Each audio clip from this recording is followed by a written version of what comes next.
Hello everyone and welcome back to another video from Finance and Crypto Guide. In this video, I'm going to show you how to change your password on Rapids Wallet. So let's get started right away. First of all, open up the Rapids Wallet application on your device.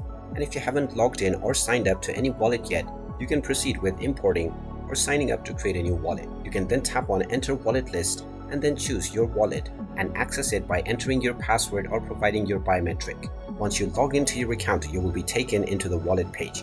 Now, if you wish to change the password for your wallet, tap on the settings option at the bottom right corner. From this page, you will see the change password option. Go ahead and tap on it and you will be asked to enter your new password directly. Just type in your desired new password and then tap on the set password button. You will once again be asked to enter this new password for confirmation.